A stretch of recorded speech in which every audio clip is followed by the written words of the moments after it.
Albina. This political war going on in River State. I'm loving it. You know, you going to understand everything you need to know about it in this video. Just calm down and watch it with understanding.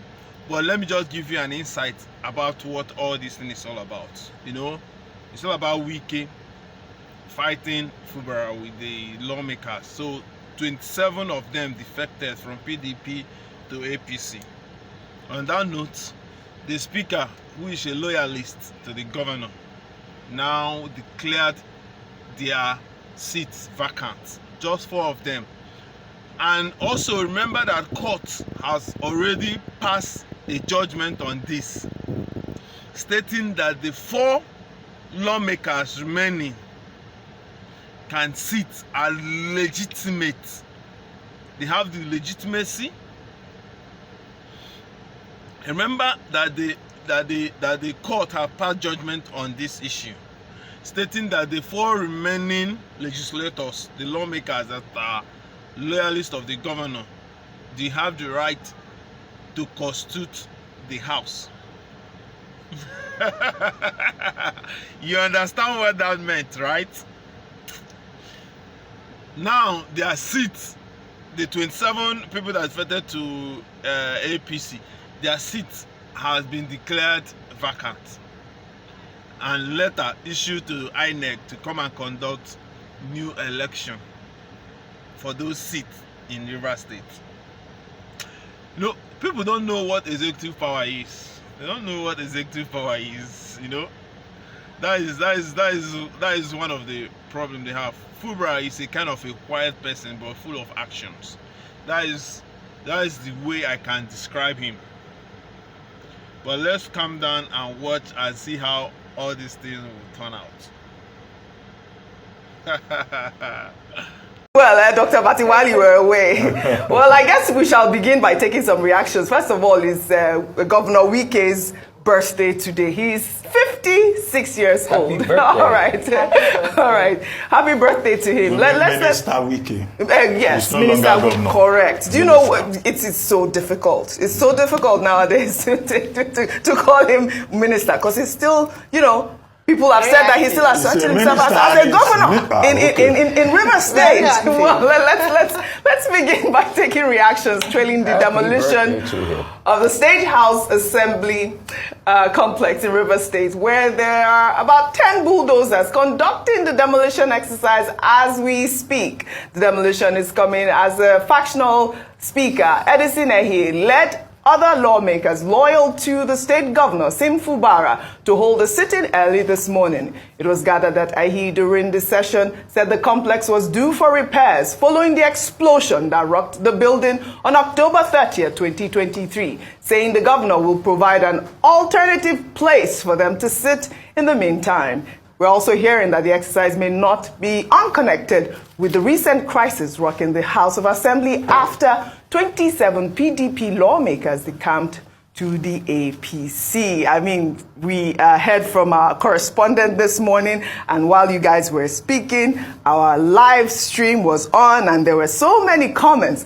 Let's take some of those comments. This one is from Shehu. He wrote, Fubara should come out with his full chest and fight this battle to the last. If it is Wike, he will do worse.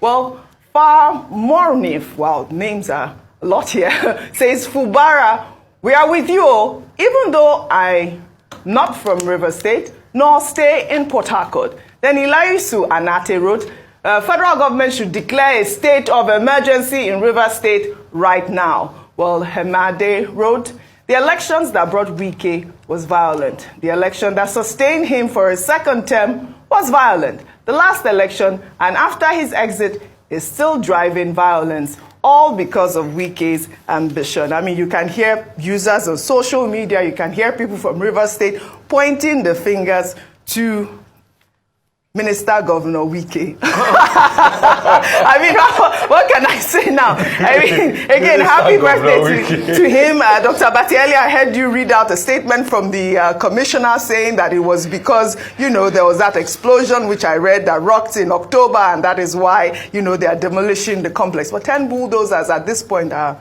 outside. What do you mean? Well, I mean, whatever is going on in Rivers State looks terrible. Yeah. Looks chaotic. And as we usually say under these circumstances, it's the people of Rivers State that are shortchanged.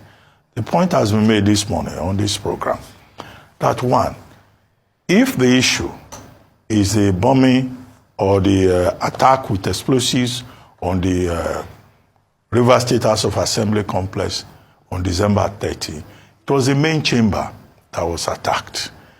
Would that provide a justification for the leveling of the entire complex? Because what Joe Johnson is telling us in the former statement by the state government is that they got some experts who advise that everything should go. So is that true? Is there concrete evidence in case anybody wants to see the report by those experts, those civil engineers who said is the entire complex that should go? Because what we saw was just a small portion that was attacked with explosives. Our correspondent who is on the ground said, okay, even if you want to rebuild an entire space, you will at least take files out, you will take furniture out, you will remove the air conditioning. Our correspondent reported that no, nothing was removed. Even the files? They were just destroying everything, including the files, the documents, so that there will be no records. No records. All the records of the Rivers State House of Assembly. So that would then suggest that this cannot be professional advice from experts. Or is that part of the advice by the professional experts? Joe Johnson will still have to tell us that. Yes. And the governor has a responsibility to address the people of Rivers. The final paragraph in the state government explanation is that an alternative venue will be provided for the House of Assembly to continue. We want to hope that that alternative venue will not be the governor's office. Because if it is the governor's office, that would be the height of madness. Absolutely. Because the principle is the separation of powers. The governor cannot say his own loyalists can come and be meeting in government house and that they can present budget in government house. That would be the height of impunity. And the people of Rivers State must begin to speak up. Nkotaria, that we spoke to, he was saying that the leaders of Rivers State have all been compromised. If those leaders were watching Nkotaria, they also have a responsibility to speak up and defend their own integrity. Yes. Because it was their integrity that Okunabo in Nkotaria was calling into question. So we want to start hearing from those leaders of Rivers State who have been accused of being compromised to speak up and to say that this kind of crisis that is happening cannot be accepted, because it's the people that will suffer at the end of the day. It's very important for the governor to come forward with concrete explanations beyond the press statement by Commissioner for Information. Because we don't want a situation in Rivers State tomorrow whereby the judiciary will go against a government interest and the governor will say, go and demolish the court. No, demolition cannot be the way to solve the political crisis in Rivers State. Absolutely. That's why we demand an explanation and proof of the advice by those building experts that the Commissioner of Information is referring to. Well said. Going on in Rivers State?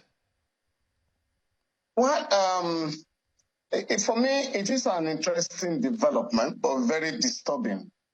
A situation whereby forces outside the state will insist on what a governor should do. It is very clear now. Please subscribe to my YouTube channel, please.